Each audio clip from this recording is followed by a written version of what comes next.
বিভূতিভূষণের সত্যচরণের মন ভরিয়ে দিয়েছিল আরণ্যকের সেই অসাধারণ অরণ্য। কিন্তু বাস্তবের রাজনীতি এসব রোমান্টিসিজমের ধার ধারে না।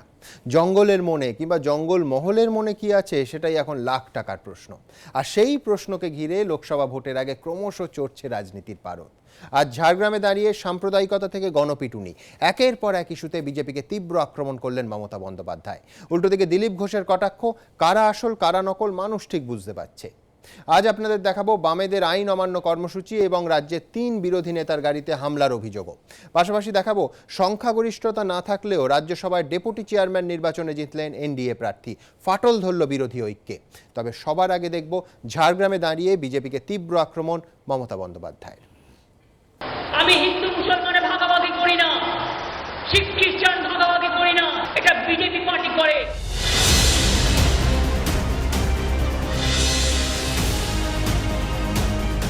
লোকসভা ভোটের আগে ক্রমশ চড়ছে তৃণমূল বিজেপি বাকযুদ্ধের পারদ। বৃহস্পতিবার ঝাড়গ্রামের সভা থেকেও ফের উস্কানির অভিযোগে বিজেপির বিরুদ্ধে সুর চড়ালেন তৃণমূল নেত্রী।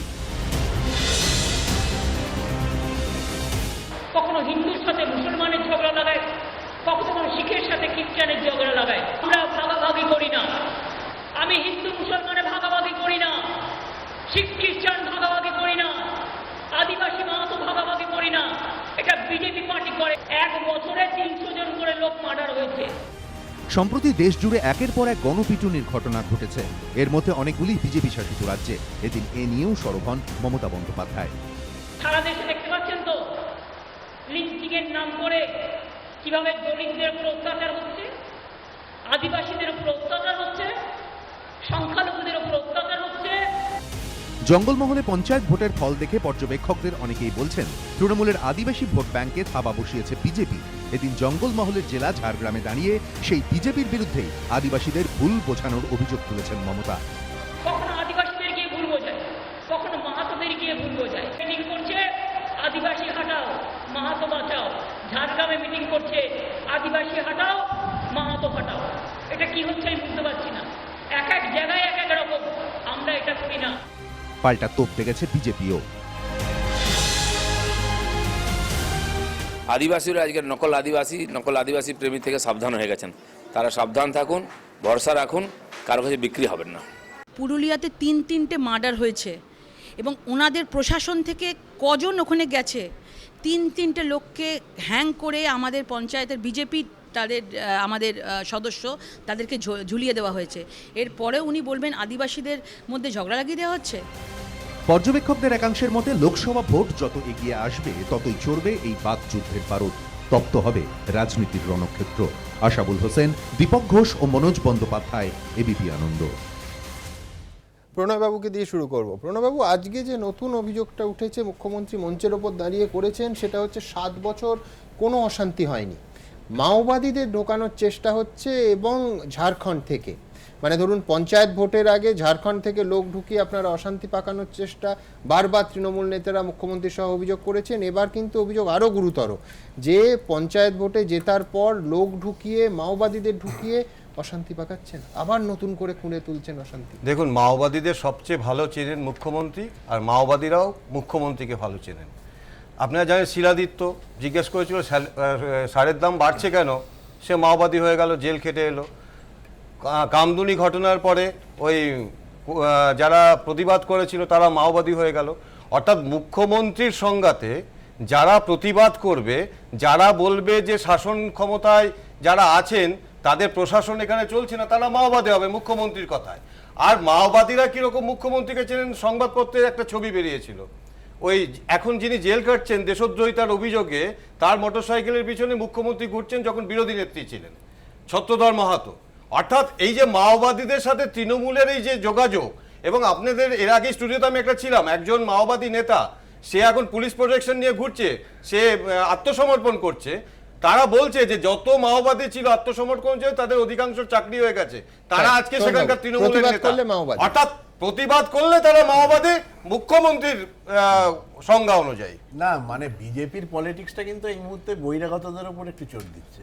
মানে আপনি দেখবেন যে আজকেই খবরের কাগজে বেরিয়েছে যে ওই যেটা অমিত শাহ সভা হতে যাচ্ছে আগামী 11ই আগস্ট, তার ডেকোরেটরটাও ঝাড়খণ্ড থেকে আসছে, রাঁচির ডেকোরেটর। হ্যাঁ, যাতে মঞ্চ নিয়ে আবার বিভ্রাট না হয়, রাঁচি থেকে বিশেষজ্ঞ রাঁচি, আনা তার মানে হয়েছে, কি ঝাড়খণ্ড তার মানে থেকে কি বিশেষজ্ঞ কলকাতার আনা উপর হয়েছে, গুরুত্ব right? দিতে পারছে না, বাংলার উপর গুরুত্ব দিতে পারছে না, বাংলায় সেই ফুটিংসটা নেই, মানে বাংলার খুঁটিটা দুর্বল, সেই জন্যই তো মানে রাঁচি থেকে ডেকোরেটর নিয়ে আসতে হচ্ছে, সেই জন্যই ফলে- পুরুলিয়ায় এই result হ্যাঁ, হয়েছে। আমি বলছি, সেই জন্য ওখানে না, কেউ না আমি কেউ আমি বলতে বলছি না, হচ্ছে। আরে, আর আমি বলছি না, এটা তো বিজেপির ভেতরের দ্বন্দ্ব, কেন্দ্রীয় মানে দপ্তর থেকে নাকি নির্দেশ এসছে যে রাঁচির ডেকোরেটরকে আনা হোক, মানে বিজেপি যে তার কত একটা বড় কপি আপনার অপদার্থ, কাছেও গেছে মনে হয়। রাহুল সিনহা আমি ধরতে জানি না, পেরেছিলেন। আমি জানি না, আপনার কাছে না, মনে হয় একটা রাহুল কপি সিনহা গেছে। ধরতে পেরেছিলেন, আইসিসিআর এর সবাই বলেছিলেন যে আমরা সবাই অপদার্থ, প্রমাণ হচ্ছে এটা, কিন্তু আপনি তো দেখেছেন, আমি যে আমার কথা বলছি না, মানে এবিপি আনন্দের কাছে ফুটে যাচ্ছে, পঞ্চায়েত নির্বাচনে ঝাড়খণ্ড থেকে যে 20টা বাস এসেছিল সেটা আমরা তো দেখেছি, এটা আপনাদের ফুটেজে আপনারা দেখি। আরে তাদের কজনকে অ্যারেস্ট করলো? এক মিনিট। এই রাজ্যের এক মুখ্যমন্ত্রী মিনিট। যদি মমতা আগে ব্যানার্জি arrest হয়, করবো। তাহলে মাওবাদীদের কেন আরে arrest আপনি করবে? এটা এটা বলতে একবার মাওবাদী নিয়ে মুখ্যমন্ত্রী কি বলেছেন আমি আবার আসবো, আমি দ্রুত একবার দেখবো মুখ্যমন্ত্রী ঠিক কি বললেন। এখন বেলপাহাড়ির কিছু জায়গায় জিতে কয়েকটা অঞ্চলে কেউ কেউ ঝাড়খণ্ড থেকে মাওবাদী নিয়ে আসছে। পঞ্চায়েত ভোটে বিজেপি ঝাড়গ্রামে বহিরাগত ঢুকিয়েছিল বলে আগেই অভিযোগ করেছে তৃণমূল। এবার ঝাড়গ্রামের সভা থেকে পদ্ম শিবিরের বিরুদ্ধে নাম না করে মাওবাদীদের মদত দেওয়ার অভিযোগ তুললেন তৃণমূল নেত্রী। জঙ্গলমহল শান্তিতে আছে, শান্তিতে ছিল, শান্তিতে থাকবে। এখন বেলপাহাড়ির কিছু জায়গায় জিতে কয়েকটা অঞ্চলে কেউ কেউ ঝাড়খণ্ড থেকে মাওবাদী নিয়ে আসছে। এরা ঝাড়খণ্ডে থেকে এসে কখনো কখনো এখানে টিম পার্টি দেয় গন্ডগোল করবার জন্য। একসময় এই জঙ্গলমহলে শোনা যেত মাওবাদীদের পায়ের শব্দ। তবে গত কয়েক বছরে কিষণজির মৃত্যু এবং একের পর এক শীর্ষ নেতার আত্মসমর্পণের পর জঙ্গলমহলে মাওবাদীদের দৌরাত্ম্য অনেকটাই ক্ষীণ। কিন্তু লোকসভা ভোটের আগে মুখ্যমন্ত্রীর মুখে শোনা গেল সেই মাওবাদীদের কথা। এবার গেরুয়া শিবিরের বিরুদ্ধে মাওবাদীদের সঙ্গে যোগ সাজসের অভিযোগ তুলে গ্রামবাসীদের সতর্কও করলেন তিনি। আর মাওবাদীদের আর সাপোর্ট দেবেন না, আর তাদের যারা সাপোর্ট দেয় তাদের দয়া করে ঢুকতে দেবেন না।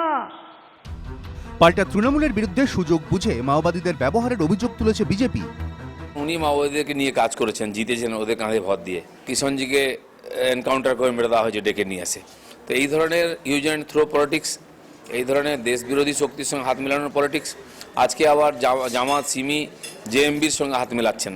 এখানে কৌসাদ ধরা পড়ছে, দিলদার ধরা পড়ছে, এরা সব বাংলাদেশি নাগরিক টেররিস্ট। তাই অনুপ্রবেশকারীদেরকে বাঁচাবার জন্য লড়াই করছেন, যাতে এদেরকে বাঁচানো যায়, উগ্রপন্থীদেরকে। যখন 2011 সালে পরিবর্তন এসেছিল তখন এই মাওবাদীদের সাহায্যে ছাড়া উনি তো মুখ্যমন্ত্রী হতে পারতেন না। আমরা জানি যে কিষণজি বলেছিলেন যে আপনাকে মুখ্যমন্ত্রী রূপে দেখতে চাই। সেই কিষণজিকে ওনাদেরই এমপি অভিষেক ব্যানার্জি একজন প্রকাশ্য সবাই বলা হয়েছিল এনকাউন্টার করা হয়েছিল। সব মিলিয়ে জঙ্গলমহলে দীর্ঘদিন অস্তিত্ব টের পাওয়া না গেলেও রাজনৈতিক তরজায় ফের ভেসে উঠল মাওবাদীরা। দীপক ঘোষ, আশাবুল হোসেন ও মনোজ বন্দ্যোপাধ্যায়, এবিপি আনন্দ। আমি জাস্ট একটা কথা একটুখানি জিজ্ঞাসা করতে চাই, মানে এই মুহূর্তে বিজেপিকে সারা ভারতবর্ষের লোক একটা প্রশ্ন করছে, এই যে কিছুদিন আগে আসামে এনআরসির তালিকা বেরোলো না, তারপরে একটাই প্রশ্ন করছে, উত্তর দিতে পারছে না ওরা, সেটা যে মেহুল চোকসি, তিনি অ্যান্টিগুয়াতে আজকে রাজ্যসভায় উত্তর দিয়ে দিয়েছে। না বিরোধী রাজ্যসভায় রাজ্যসভায় আজকে উত্তর দিয়ে দিয়েছে। অ্যান্টিগুয়াতে তিনি শরণার্থী না অনুপ্রবেশকারী, মানে যাকে আমারা মেহুল ভাই বলে সম্বোধন করেছিলেন, সেই উত্তর কিন্তু ওনারা এই মুহূর্তে বেশ, দিতে আমি পারছেন দেবনারায়ণ বাবুর কাছে যাব। প্রণয় বাবু যেটা বলছেন সেটা হচ্ছে, এটা তো ফ্যাক্ট যে পঞ্চায়েতে ওনাদের ফলাফল ভালো হয়েছে, শুধু ভালো হয়েছে তা নয়, পুরুলিয়ায় তৃণমূলের জেলা সভাধিপতি অবধি হেরে গেলেন। একটা তো ধাক্কা। আজকে মুখ্যমন্ত্রী বলছেন যে ভুল বুঝবেন না, ভুল বুঝে দূরে সরে যাবেন না। কোথাও একটা মানে ভুল বোঝাবুঝির বিষয় হয়েছে না, যে কথাটা বলা হচ্ছে আজকে এই জঙ্গলমহলকে কে বেশি ভালোবেসেছিল? আপনার মনে হচ্ছে George Bernard Shaw, there is no love sincerer than the love of food. খাদ্যের মতো ভালোবাসা আন্তরিক আর কিছু হয় না। সেই খাদ্যের ভালোবাসা নিয়ে প্রথমে জয়ের সঙ্গে সঙ্গে কোথায় ছুটে গেলেন? জঙ্গলমহলে। এবং ওই ভালোবাসা জঙ্গলমহলে একটি প্রাণী, একটি লোক যেন খাদ্যের অভাবে মারা না যায়, এবং সেটা প্রথমে জঙ্গলমহলে চালু করেছিলেন। কাকে ভালোবাসা শেখাচ্ছে? মমতা ব্যানার্জি। আপনি কি বলতে চাইছেন ভালোবাসার প্রতিদান পেলেন না? না, আমি প্রশ্নটা বলছি। সুতরাং কিছু সমস্যা হয়েছে, কিছু ভোট গেছে, কিন্তু এই যে উন্নয়নের প্রত্যেকটা জিনিস, খাদ্য, বস্ত্র, বাসস্থান, শিক্ষা, চিকিৎসা, জঙ্গলমহলে কিছু সমস্যা হয়েছে, কিন্তু উন্নয়ন দিয়ে আবার সেটাকে, কিন্তু আজকে বিজেপি কাদের দিয়ে করছে? বিজেপি ওই বিজেপিকৃত মাওবাদী তারা তৈরি হয়ে আসছে, কারণ ওখানে জঙ্গলমহলে সমস্যা তৈরি করবে, কিন্তু উন্নয়নের যে শিকা সেটা একমাত্র মমতা ব্যানার্জি। প্রকৃত উন্নয়ন যদি করে গোটা থাকে, পশ্চিমবঙ্গ এবং উন্নয়ন দেখেছে।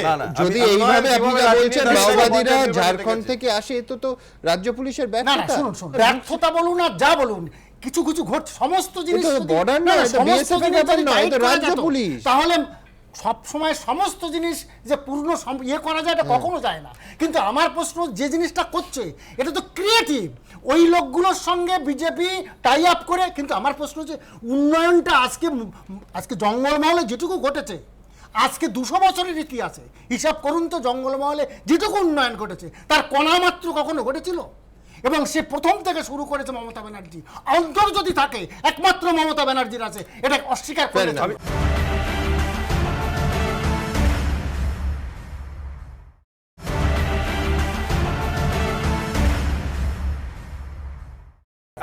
এই জিনিসটা কিছু ভুল থাকতেই পারে। ঠিক আছে, আমি আপনি এটা বলেছেন বলছি, তো। কিছু লোক কিন্তু হয়তো আমি কিছু বলছি যে হয়েছে, কিন্তু প্রকৃত উন্নয়ন যদি করে ঝাড়খণ্ডের থাকে মমতা ক্রিমিনাল ব্যানার্জি। মাওবাদী হতে পারে, সাধারণ ক্রিমিনাল হতে পারে, ধরে নিয়ে পুলিশ সাংবাদিক সম্মেলন করবে যেই তো ধরেছে আমি 300 লোককে। কোথায়? না, না, কিন্তু- না কলকাতায়, না কিছু ঝাড়গ্রামে, জিনিস কিছু সমস্ত দেখলাম না। কিছু টাইট করা যায় না, কিছু কিছু স্লুপ হোলস থাকতেই পারে।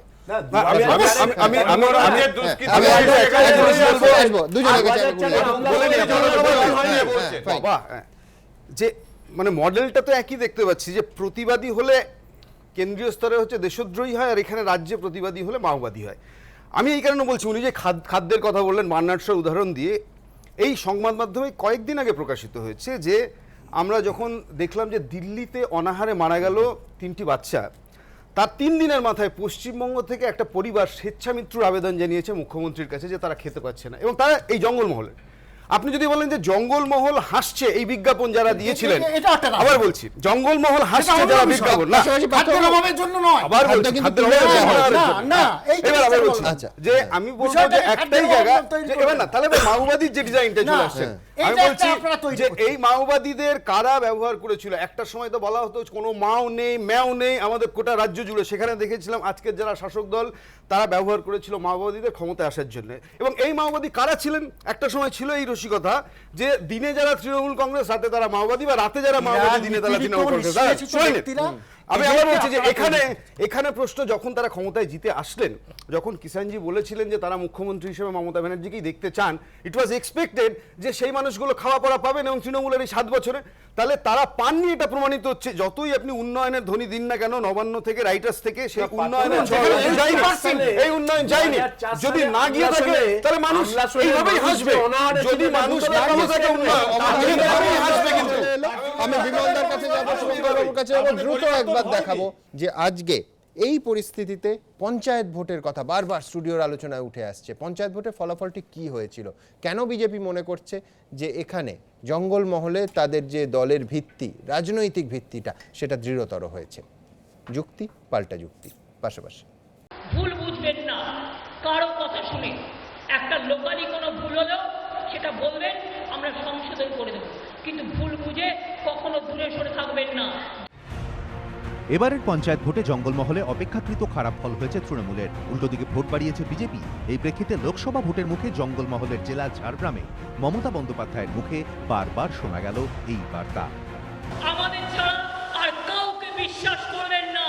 আমি যতদিন আছি মাথায় রাখবেন, আমি মানুষের বিরুদ্ধে কোনো কাজ কাউকে করতে দেব না, কারণ মানুষই আমার সব।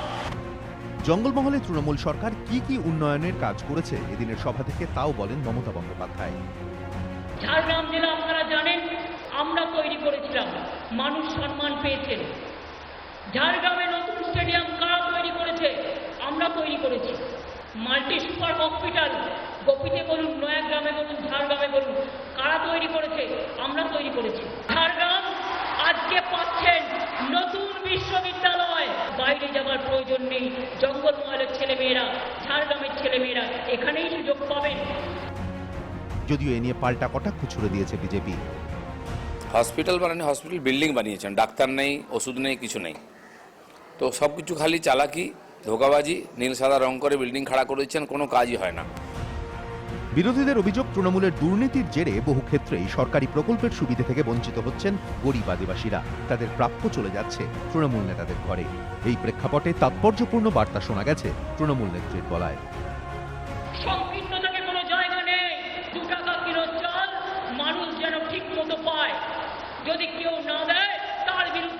শাস্তিমূলক ব্যবস্থা নিন। বিজেপির পাল্টা কটাক্ষ, জঙ্গলমহলে পঞ্চায়েত ভোটের ফল দেখে ভয় পেয়েছে তৃণমূল, তাই ক্ষত মেরামত করতে এখন এসব বলতে হচ্ছে তৃণমূল নেত্রীকে।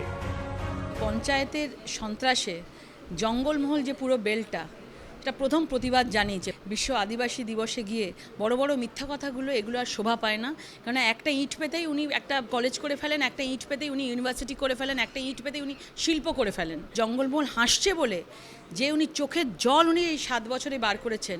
এবার এইটুকু বলতে পারি, লোকসভার ভোট হয়ে যাওয়ার পর শেষ হাসিটা কিন্তু জঙ্গলমহলই হাসবে, মুখ্যমন্ত্রী হাসবে না। এবারের পঞ্চায়েত ভোটে তৃণমূল পরিচালিত পুরুলিয়া ও ঝাড়গ্রাম জেলা পরিষদের বিদায়ী সভাধিপতি হেরেছেন। কয়েকটি জায়গায় তৃণমূলের ঘাড়ের কাছে নিঃশ্বাস ফেলছে বিজেপি। ঝাড়গ্রামে গ্রাম পঞ্চায়েতের 780টি আসনের মধ্যে তৃণমূল জিতেছে 373টি আসনে। 329টি আসন পেয়ে তাদের একেবারে পেছনে রয়েছে বিজেপি। পঞ্চায়েত সমিতির 185টি আসনের মধ্যে তৃণমূল জিতেছে 112টি আসনে, বিজেপির ঝুলিতে 65টি আসন। পুরুলিয়াতেও বিজেপির উত্থানের ইঙ্গিত। এই জেলায় বিজেপি পেয়েছে 59টি গ্রাম পঞ্চায়েত, তৃণমূল পেয়েছে 56টি গ্রাম পঞ্চায়েত। পঞ্চায়েত সমিতিতেও তৃণমূলের একেবারে পেছনে রয়েছে বিজেপি। তৃণমূলের দখলে গিয়েছে 8টি পঞ্চায়েত সমিতি, আর বিজেপি পেয়েছে 4টি পঞ্চায়েত সমিতি। বলরামপুর পঞ্চায়েত সমিতিও দখল করেছে বিজেপি। বছর গড়ালেই লোকসভা ভোট, পঞ্চায়েত ভোটের ধারা অক্ষুণ্ণ রেখে সেখানেও কি তৃণমূলকে টক্কর দেবে বিজেপি, নাকি উল্টে যাবে হিসেব নিকেশ? উত্তর দেবে সময়। আশাবুল হোসেন, দীপক ঘোষ ও মনোজ বন্দ্যোপাধ্যায়, এবিপি আনন্দ। আমি জাস্ট একটা কথা একটুখানি বলবো যে হীরক রাজার দেশের ছবিতে একটা গান ছিল না, যে অনাহারে নাহি খেদ বেশি খেলে বাড়ে মেদ। তাই বিশ্ব ক্ষুধা সূচকে এই মুহূর্তে ভারতবর্ষ 119টা দেশের মধ্যে 100 নম্বর। ফলে লকেট দেবী যেটা বলছিলেন তার পরিপ্রেক্ষিতে এটা, এবং 2014তে 55 ছিল এবং 2014তে 55 থেকে 100তে নামে। স্বাস্থ্য সংস্থার যে রিপোর্ট বলছে যে এই মুহূর্তে ভারতবর্ষে 27 কোটি মানুষ অনাহারে রয়েছেন। হ্যাঁ, আর আমি একটা কথা একটু মনে করিয়ে দিচ্ছি পার্থদাকে, যে পশ্চিমবঙ্গের 27% মানুষ অনাহারে ভুগছে। একথা 2004-এ বলেছিলেন ওয়েস্ট বেঙ্গলের চিফ মিনিস্টার বুদ্ধদেব ভট্টাচার্য, এবং সেটা মানে আনন্দবাজার পত্রিকায় 2004-এ প্রকাশিত হয়েছিল। ফলে ওই আমলাশোল এবং আমলাশোলের অধ্যায়টা শুধু 4 জন বা 8 জনের মৃত্যুতে সীমাবদ্ধ নয়।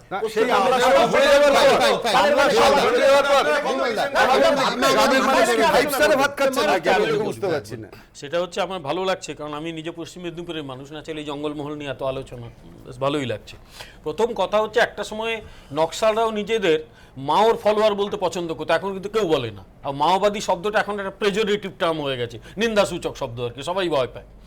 এখন এবারে পঞ্চায়েত ইলেকশনে তৃণমূল কংগ্রেসের অপেক্ষাকৃত খারাপ ফল করা, যেটা আপনাদের ইয়েতে বললেন, এবং বিজেপির অপেক্ষাকৃত ভালো ফল করা, এটা ডেফিনেটলি তৃণমূল কংগ্রেসের কাছে একটা সেটব্যাকই মনে রাখতে হবে। কারণ ক্ষমতায় আসার পর তৃণমূল কংগ্রেসের কাছে প্রথম চ্যালেঞ্জ ছিল জঙ্গলমহল আর একটি পাহাড়, এবং মমতা বন্দ্যোপাধ্যায় তার মতো করে সমস্যা সমাধানের চেষ্টা করেছেন, একেবারে যে পারেননি বলবো না। আমি পশ্চিম মেদিনীপুরের মানুষ হিসেবেই বলি, ওখানে ইনফ্রাস্ট্রাকচার খুব ভালো ডেভেলপ করেছে, ওখানে রাস্তাঘাট সুন্দর হয়েছে, প্রচুর স্কুল কলেজ করা হয়েছে, বিশ্ববিদ্যালয় নতুন করে করা হলে, এগুলো সবকটা ফ্যাক্ট। এটা আমার বলার উপর বা না বলার উপর নির্ভর করে না। কিন্তু তারপরেও পঞ্চায়েত নির্বাচনে এই ফলটা থেকে একটা প্রশ্ন দেখা দিয়েছে, যে কারণ কি আরো কিছু গূঢ় কারণ আছে।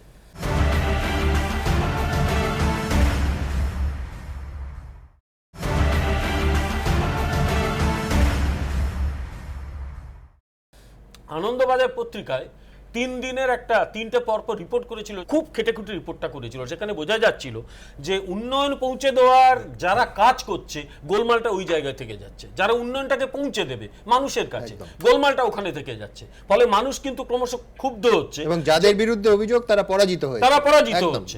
ফলে একটা বিষয় জঙ্গলমহলে কিন্তু স্পষ্ট হয়ে গেছে, যে আপনি সার্ভিস দেবেন বটে, কিন্তু সার্ভিস দিয়ে আপনি মানে আমি দিচ্ছি, সুতরাং আমাকে দাও, আমি যা খুশি তাই করবো, আমি সমস্যার সমাধান করব, সেইটা কিন্তু হবে না। সেইটা কিন্তু হবে না। আপনাকে সার্ভিস দিতে হবে, এবং সার্ভিস দিয়ে আপনাকে মানে তার জন্য দুর্নীতি করবেন, সেটা কিন্তু হবে না। দুর্নীতির অভিযোগ কিন্তু এসেছে, খবরটা আমার না, আনন্দবাজার পত্রিকার রিপোর্টগুলো আপনি দয়া করে দেখাতে পারেন। ফলে অন্যদিকে বিজেপির যে উত্থান জঙ্গলমহলে, এটাও একটা তৃণমূলের পক্ষে আশঙ্কার কারণ। কারণ বিজেপির যদি উত্থানটা হয়, মেদিনীপুর থেকে শুরু হয়, কারণ মেদিনীপুরে সিপিএম এর পতন কিন্তু মেদিনীপুরে শুরু হয়েছিল, কারণ সেখানে যদি বিজেপির আবার উত্থান শুরু হয়, তখন কিন্তু তার একটা অন্যরকম মেসেজ চলে যেতে পারে। ফলে মমতা বন্দ্যোপাধ্যায় এটা বলবেন, এটা অস্বাভাবিক কিছু নয়। আমার দুটো বিষয় এখানে মনে করার মতো। যেটা আপনারা বললেন যে অ্যালিগেশনটা খুব সিরিয়াস, মমতা বন্দ্যোপাধ্যায় যে অ্যালিগেশন দিয়েছেন, নাম না করলেও বোঝাই যায় যে বাইরের লোককে আনছে কেন্দ্রের শাসক দল অর্থাৎ বিজেপি। আমার এখানে প্রশ্ন যে রাজ্যের যে ইন্টেলিজেন্স নেটওয়ার্ক সেটা কি ফেল করছে? What the police is doing? Police কিন্তু এই ইন্টেলিজেন্স নেটওয়ার্কটা কিন্তু তো পুলিশের থাকবে, যারা আসবে ধরবে ওদের, কিন্তু সে তাহলে কোথাও একটা ফেল করছে। দুই, এই অ্যালিগেশনটা serious, none other than the chief minister of state, তিনি কিন্তু এই অভিযোগটা করছেন। আমি একজন সাধারণ মানুষ হিসেবে বলি it should be properly investigated, কারণ এটা রামসাম টম ডিক হ্যারি কিন্তু অভিযোগটা করেনি। সুতরাং এই ইনভেস্টিগেশন দরকার যে সত্যি বাইরে থেকে কেউ আনছে কিনা। একটা দায়িত্বশীল দল, বিরোধী দল রাজ্যে, সে যদি নিয়ে আসে তাহলে এটা ইনভেস্টিগেশন ছাড়া কিছু করার নেই। তাই আমি এখান থেকে সাধারণ মানুষ হিসেবে বলবো এটা ইনভেস্টিগেশন করুন, উপযুক্ত তদন্ত করুন, এবং রাজ্যের যে নিরাপত্তা ব্যবস্থা সেটা ঠিকঠাক আছে কিনা, এজেন্সিগুলো ফেল করছে কিনা সেটাও দেখা হোক। তাই নইলে কিন্তু হয়তো এটা নিয়ে আর একটা কিছু। বিমলদার এই বক্তব্যের সঙ্গে আমি কিন্তু একমত হতে পারছি না। মানে বিমলদা এখন মানে বিশ্লেষণ করতে গিয়ে বলছেন যে মেদিনীপুর থেকে পতনের শুরু, উনি 2008-এর পঞ্চায়েত নির্বাচনের একটা ইঙ্গিত দিয়েছেন। 2008-এর পঞ্চায়েত নির্বাচনে পূর্ব মেদিনীপুর এবং দক্ষিণ 24 পরগনাতে তৃণমূল কংগ্রেস জেলা পরিষদ দখল করেছিল এবং পশ্চিম মেদিনীপুরে যথেষ্ট ভালো ফল করেছিল। কিন্তু আজকে যে পঞ্চায়েত নির্বাচন হয়েছিল, সেই 2008-এর পঞ্চায়েত ভোট হয়েছিল, যে অংশে 2018 কিন্তু ভোট হয়নি, কিন্তু আমরা তখন বামেরা হেরেছে, ঠিক বামেরা হেরেছে, কিন্তু সেই হার ভোট হয়েছিল, ভোট হয়েছিল সেবার। প্রথম ধাক্কা খেয়েছিল কিন্তু পূর্ব মেদিনীপুরের নন্দীগ্রামে, এবং তারপর আমি ওটা যে পেছোতে পারে প্রমাণ হয়ে গেছে।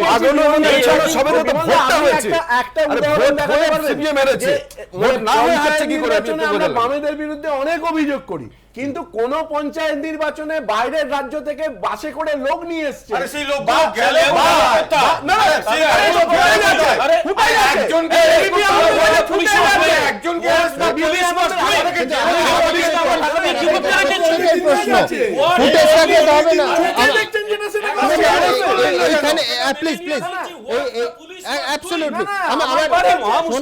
এখানেই প্রশ্ন যে হ্যাঁ আপনি ঠিকই বলেছেন, ফুটেজ আছে, সেই ফুটেজ দেখলে যথেষ্ট ভয় লাগে যে ওই রকম সশস্ত্রভাবে লোক নামছে, তারা ঝাড়খণ্ডের লোক হলে, কিন্তু পরের এক সপ্তাহে গ্রেফতার শূন্য।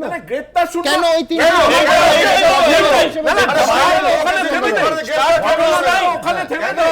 পরবর্তীকালে অমিত শাহ সভা যখন হয়েছে বা প্রধানমন্ত্রীর সভা হয়েছে, একইভাবে বাইরে থেকে লোক এসছে। আপনি দেখেছেন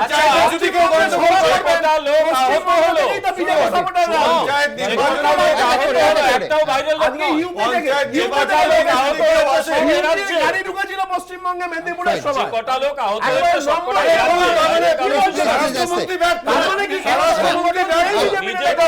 আমি বলছি আমি অত বড় পিকচারে যাচ্ছি না, কিন্তু আমার প্রত্যেকের কাছে একটা প্রশ্ন থাকবে যে ধরুন গত 48 ঘন্টা শুভঙ্কর বাবু আপনিও মানবেন, সেটা হচ্ছে শ্রমিক ভট্টাচার্য নদিয়ায়, দিলীপ ঘোষ বাঁকুড়ায়, দক্ষিণ 24 পরগনা ডায়মন্ড হারবারের কাছে সুজন চক্রবর্তী, তিনজন বিরোধী নেতার গাড়ি অ্যাটাক হলো। নিন্দা কোথায়? ঝাড়খণ্ডের লোক এসে করেছে। আমি বলছি নিন্দা কোথায়? ঝাড়খণ্ডের লোক এসে করেছে।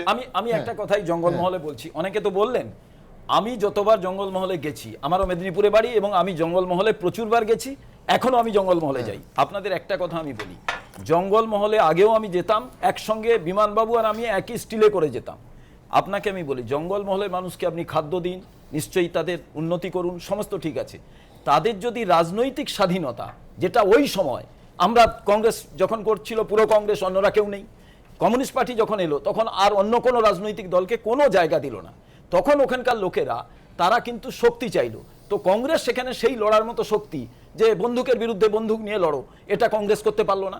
পরিণামে কিন্তু তারা হাতে বন্দুক তুলে নিল, মাওবাদী ঢুকলো।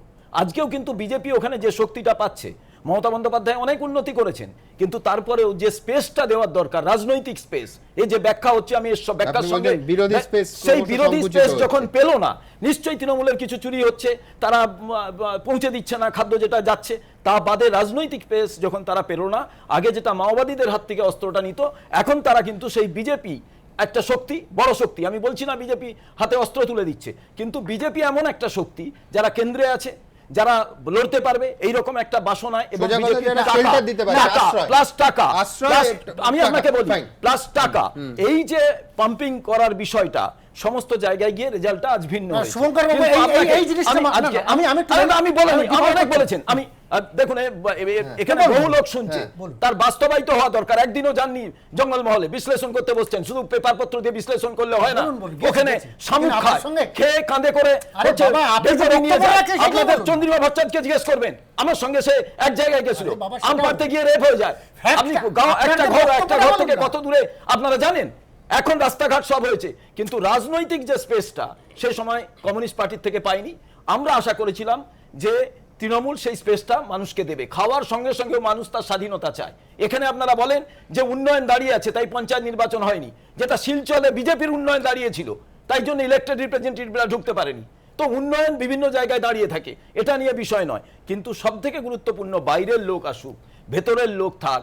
এই যে রাজনৈতিক নেতাদের উপরে আক্রমণ, রাজনৈতিক নেতারা তো চাইবেন তার দল বাড়ুক, প্রচারের আলোয় আসুক, কেউ অভিনয়ও করতে পারে, কিন্তু সেই জায়গায় দাঁড়িয়ে পুলিশের ইন্টারনাল যে ল অ্যান্ড অর্ডার সিচুয়েশন, সেই ল অ্যান্ড অর্ডার সিচুয়েশনটা দেখার দায়িত্ব রাজ্যের, সেটা তারা করছেন না। বাবু বলছেন রাজনৈতিক নেতাদের ওপর আক্রমণ, গত 48 ঘন্টা ঠিক কি ঘটলো দেখাবো।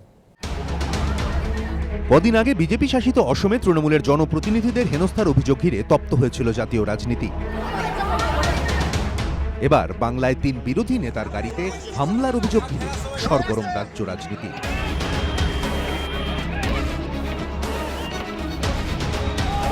আদিবাসীদের একটি অনুষ্ঠানে যোগ দিতে বুধবার বাঁকুড়ার খাতড়ায় যান বিজেপির রাজ্য সভাপতি।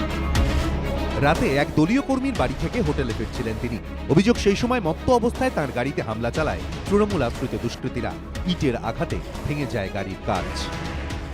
গ্রাম পাঞ্চাল করার সঙ্গে সঙ্গে খাতড়াতে যে ধরনের একটা সন্ত্রাসের পরিবেশ তৈরি হয়েছে, একাধিকবার আমাদের কর্মীদের উপরে আক্রমণ করা হয়েছে, এখানে পঞ্চায়েতে নমিনেশন করতে দেওয়া হয়নি, এই ধরনের কিছু অ্যান্টি সোশ্যাল লোক তারা আজকাল এখানকার রাজনীতিটাকে পরিচালিত করছে। তার পরিণাম এখানে একটা ভয়ের পরিবেশ। সর্বৈব মিথ্যে। আমরা গণতন্ত্রে বিশ্বাসী। নতুন কিছু বাহিনী ঢুকেছে তৃণমূল থেকে, আর ওদের পুরনো যে বাহিনী ছিল তাদের মধ্যে সংঘর্ষ হয়েছে, এর সাথে তৃণমূলের কোনো সম্পর্ক নেই। খাতড়া থানায় বিজেপির তরফে লিখিত অভিযোগ দায়ের করা হয়েছে, অভিযোগ খতিয়ে দেখছে পুলিশ। এর আগে একইভাবে নদিয়ার চাকদায় গাড়ি ভাঙচুর করা হয় বিজেপি নেতা শ্রমিক ভট্টাচার্য। বুধবার হিংনাড়ায় দলীয় সভায় যোগ দিতে যাচ্ছিলেন তিনি, তখনই শ্রমিকের গাড়ি ঘিরে ধরে কালো পতাকা দেখাতে থাকেন তৃণমূল কর্মী সমর্থকেরা। আচমকা শুরু হয়ে যায় গাড়ি ভাঙচুর। গাড়িতে লাথি, চড়, গাড়ির দরজা খুলে পেছনে আমার সহকর্মী যারা ছিলেন, একজন জেলার নেতা ছিলেন, তাকে লাথি, তা পূর্ব পরিকল্পিত ছিল। কালো পতাকা দেখানোর বিষয়টি স্বীকার করলেও গাড়ি ভাঙচুর নিয়ে মুখে কুলু পেটেছে শাসক দল। একটাই বাঙালি খেদানোর যে অভিযান ভারতবর্ষ থেকে এরা শুরু করেছে বিজেপি, তার বিরুদ্ধে আমরা কালো পতাকা দেখাচ্ছি। এভাবে বর্বরিতভাবে আমাদের এমএলএ এবং এমপিদের মারধর করলো, যেই জন্য এই সব কারণে আমরা যে কালো পতাকা দেখাচ্ছি। দলের রাজ্য সভাপতি থেকে হেভিওয়েট নেতা পরপর দুজনের গাড়ির ওপর হামলার ঘটনায় হুঁশিয়ারি ছুড়ে দিয়েছে বিজেপি। তৃণমূল কংগ্রেস এটা ভুলে গেছে যে পশ্চিমবঙ্গের বাইরে ওদের কোনো অস্তিত্ব নেই। যদি তৃণমূলের নেতারা তারা যদি অন্য রাজ্যে যান আর তখন যদি তাদের ওপর এরকম হামলা হয়, সেটা কি গণতন্ত্রের পক্ষে খুব সুখকর হবে? একাধিক ইস্যুতে এদিন রাজ্য জুড়ে জেল ভরো আন্দোলনের ডাক দিয়েছিল বামেরা। এই কর্মসূচিতে ডায়মন্ড হারবারের দস্তিপুরে সিপিএম সমর্থকদের গাড়ি লক্ষ্য করে বোমাবাজির অভিযোগ উঠেছে তৃণমূলের বিরুদ্ধে। এ নিয়ে পুলিশের সঙ্গে বচসায় জড়ান সুজন চক্রবর্তী। মিছিলে ছিলাম, সেই মিছিলে বোমা মেরেছে, গুলি চালিয়েছে। যদিও ডায়মন্ড হারবারের ঘটনা নিয়ে তৃণমূলের তরফে এখনো পর্যন্ত কোনো প্রতিক্রিয়া মেলেনি। এবিপি আনন্দ। দেবনাথবাবু, আপনি মানবেন যে নেতার গাড়ি আটকানো, গাড়ির কাঁচ ভাঙচুর, কি কালচার? এটা তো সার্বিক নিন্দা আসা উচিত সব দলের পক্ষ থেকে। না, বাঙালিদের সম্মান খুব হচ্ছে, এগুলো যারা দেখছে ভারতবর্ষে অন্য রাজ্যে, বাঙালিদের খুব সম্মান নিন্দা করি। সে তৃণমূল যে কোনো তৃণমূল যদি করে নাও, কিন্তু আপনারা জীবনে কখনো দিলীপ ঘোষের নিন্দা কোনোদিন করেননি। প্রতিদিন মারবো, ধরবো, 6 ফুটে নামিয়ে দেবো, ছিঁড়ে ফেলবো, মেরে ফেলবো, শেষ করবো, এভরিডে চলছে। আরে আপনাদের মন্ত্রীদের কথা একটু বলুন। আমরা কারা বলুন? সবাইকে নিন্দা। খাদ্যমন্ত্রী জ্যোতিপ্রিয় মল্লিক কি বলেছিলেন? খাদ্যমন্ত্রী জ্যোতিপ্রিয় মল্লিক সহ একাধিক নেতা একাধিকবার বলেছেন, এই চ্যানেলেই বারবার দেখিয়েছে। আগে নিজেদের দিকটা দেখো, নিজেদের দিকটা দেখো। কিন্তু আপনাদের সাহস নেই, আপনাদের সাহস নেই। অনুব্রতকে 1000 বার নিন্দা করেছি, কিন্তু আপনাদের একবারও সাহস নেই। প্রতিদিন এক একটা কথা মেরে ফেলবো। নিন্দা কে করেছেন? নিন্দা করেছেন। আপনি করলে কি কি হবে? আমি বললাম যে পুলিশ অফিসারকে করা উচিত। কি হবে? নিন্দা শুধু নিন্দা না, বলছি গ্রেফতার সাংবাদিক সম্মেলন করে নিন্দা করেছে। আপনারা জীবনে কোনো আরে নিন্দা করে কি হবে? মুখ্যমন্ত্রী খালি বার্তা দিচ্ছে, বার্তা দিয়ে কি হবে? বার্তার পরে কি বন্ধ হচ্ছে কিছু? না না, 2-4 বার্তা দিয়ে যাচ্ছে।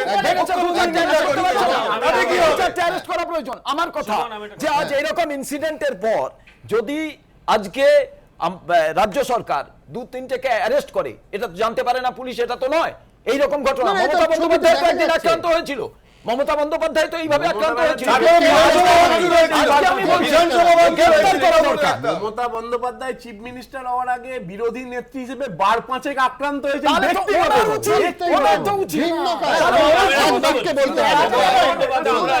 এটা একদম ইতিহাস যে মমতা বন্দ্যোপাধ্যায় যখন আন্দোলন করেছেন, সিপিএমের হাতে আক্রান্ত হয়েছেন, তাকে মারার চেষ্টা হয়েছিল, মাথা ফাটিয়ে দেওয়া হয়েছিল প্রত্যেকে। আমরা সেই ঘৃণ্য সময়, কিন্তু আমার বক্তব্য সেই ঘৃণ্য সময় তো আমরা পেরিয়ে এসেছি। এবং আমার বক্তব্য যেটা শুভঙ্কর বাবু বলেছিলেন, আমি 100% একমত যে আমাদের এটা পলিটিক্যাল স্পেস দিতে হবে প্রত্যেককে। বিরোধায়ক শেষ করি, বিরোধী নেতারা শেষ করতে, please let me finish first. গাড়ি নিয়ে বিরোধী নেতা যদি যায়, সেখানে যদি ভাঙচুর হয়, এটা একটা বিষয় কিন্তু বাইরে প্রমাণ হয়ে যাবে যে আমাদের এখানে গণতন্ত্র কনসেপ্টটা নেই, অথবা শাসক দল বা প্রত্যেকেই রাজনৈতিক দলগুলো ক্রমশই এখানে অসহিষ্ণু হয়ে পড়ছে, বিরোধীকে কথা বলার মতো স্পেস দিচ্ছে না।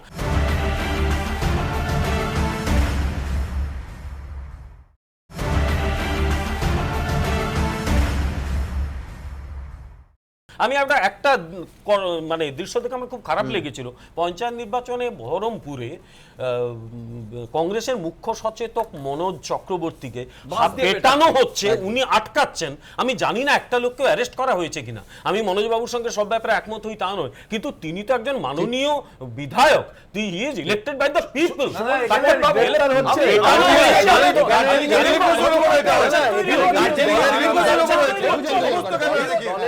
কোনো অভিযোগ থাকলে তৃণমূল কংগ্রেস সরকার কিন্তু গ্রেফতার করছে, একাধিক গ্রেফতার হয়েছে।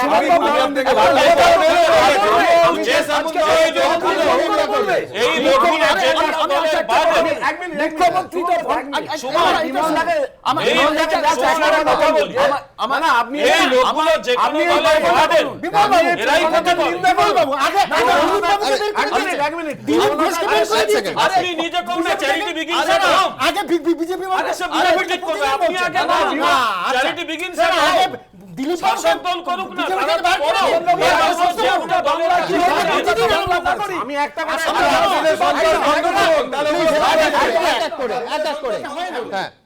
আমি বলছি বিমলদাকে, আমি বিমলদা যে কথাটা বলছে, আমি বিমলদার কথাগুলো আমি উড়িয়ে দিচ্ছি, কিন্তু ঘটনা এতগুলো কথা এর পেছনে উস্কানি প্ররোচনা। আমি উদাহরণ দিচ্ছি, বিজেপির রাজ্য কমিটির সদস্য নির্মল চন্দ্র মণ্ডল তিনি বিবৃতি দিয়েছেন, আপনি শুনেছেন, মানে একবারে সভায় প্রকাশ্যে বলেছেন যে তোমার ভাইপো যদি খুন হয়ে যায় তখন কি হবে। আমরা দেখেছি এই ধরনের বাক্য সমেত আজকে ঝাড়খণ্ডের মন্ত্রী সাংবাদিক সম্মেলনে করে বলছেন যে এই ম্যাসেঞ্জরের দিকে তাকালে চোখ খুবলে নেব।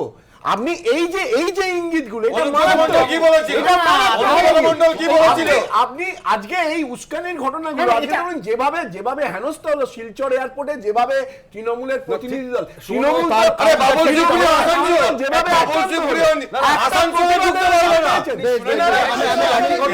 দ্রুত একবার আপনাদের দেখাবো আজকে বামেদের আইন অমান্য, ঠিক কি ছবি পেলাম দেখবো। বামেদের আইন অমান্য কর্মসূচি ঘিরে রণক্ষেত্র জেলা থেকে কলকাতা, পুলিশের সঙ্গে ধস্তাধস্তিতে জড়ালেন বাম কর্মীরা।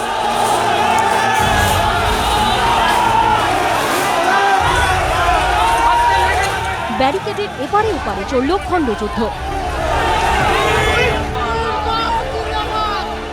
কোথাও লাঠিচার্জ করল পুলিশ। কৃষিঋণ মুকুব ও ফসলে সহায়ক মূল্য বৃদ্ধির দাবিতে জেল ভরো আন্দোলন কর্মসূচি নিয়েছিল বামেরা। বৃহস্পতিবার কলকাতা পুরসভার সামনে থেকে ডরিনা ক্রসিং হয়ে রানী রাসমণি অ্যাভিনিউ পর্যন্ত মিছিল করে তারা। তারপর শুরু হয় আইন অমান্য। ডিসি সাউথের নেতৃত্বে বিশাল বাহিনী সেখানে ত্রিস্তরীয় ব্যারিকেড করে রেখেছিল। বাম কর্মীরা ব্যারিকেড পেরোনোর চেষ্টা করলে পরিস্থিতি উত্তপ্ত হয়ে ওঠে। এক বৃদ্ধ ব্যারিকেডের উপর উঠে দাঁড়িয়ে পড়েন। পুলিশ বাম কর্মীদের বাধা দিলে শুরু হয় ধস্তাধস্তি। একদিকে পুলিশ এবং অন্যদিকে সিটু সেই মিছিল যে মিছিলকে ঘিরে কিন্তু এত পুলিশি অ্যারেঞ্জমেন্ট রয়েছে, ব্যারিকেড ভাঙার চেষ্টা চলছে।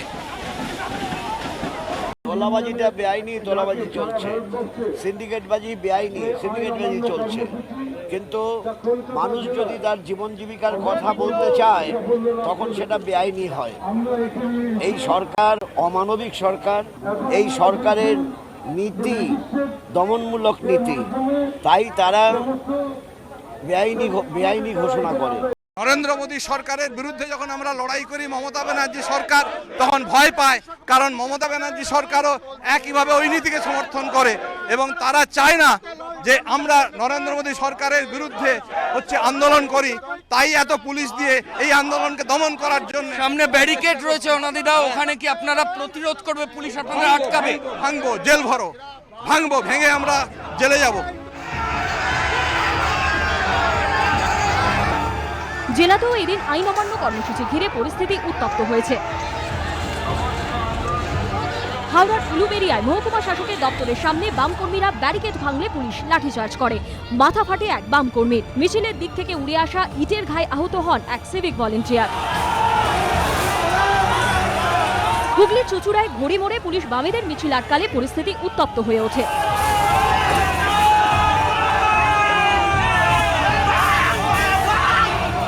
পুরুলিয়াতেও জেলা শাসকের দপ্তরের সামনে দুভাগে ব্যারিকেড তৈরি করে পুলিশ। বামকর্মীরা ব্যারিকেড ভেঙে ঢুকতে গেলে দুপক্ষের মধ্যে প্রবল ধস্তাধস্তি বাধে।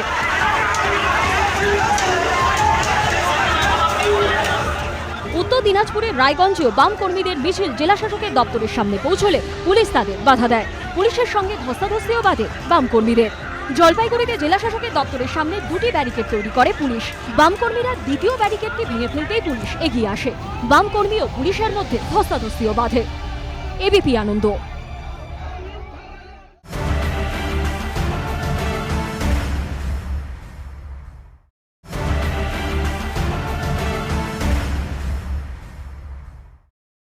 পার্থ, এটা আমি মানি যে ব্রিগেডে লোক ভরা বা জনসভায় লোক আনার থেকে আইন অমান্য কর্মসূচিতে লোক পাওয়া মুশকিল।